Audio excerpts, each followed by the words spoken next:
Pension life certificate mobile रे किपरि apply करबा आसंतो देखिनेबा। Google play store को जाई निम्नलिखित दुईटी एप्लिकेशन डाउनलोड करंतु एवं इंस्टॉल करंतु।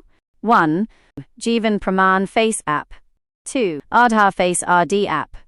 जीवन प्रमाण फेस ऐप खोलंतु। 2.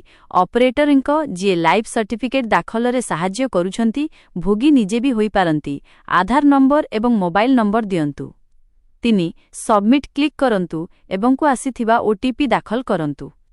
4. ऑपरेटरଙ୍କ नाम, नेम, इमेल आईडी एवं अन्यान्य आवश्यक तथ्य भरंतु। 5. स्कैन फेस बटन क्लिक करी ऑपरेटरଙ୍କ मुह को स्कैन करंतु। Face scan. मुह स्कैन सफल हेबा परे ऑपरेटर ऑथेंटिकेशन शेष हेबो।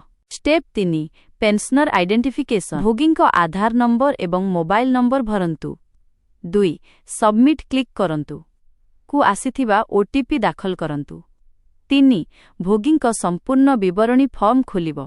पेंशनर नेम नाम, PPO number, type of pension, service, family, sanctioning authority, मंजूरी प्राधिकारी -e.g, सेंट्रल गोभिटी, स्टेट गोभिटी, bank, disbursing agency, bank, account number, re employed, पुनः नियुक्ति एवं री मैरिड, पुनः विवाहित विकल्प रे आवश्यक अनुजाई येस किंबा नो बाछंतु। क्लेमर घोषणा उपरे टिक करंतु।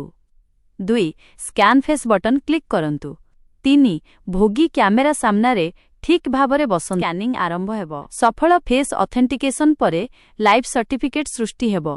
आपणक मोबाइल नंबर को प्रमाण आईडी सहित एक कन्फर्मेशन एसएमएस निश्चितकरण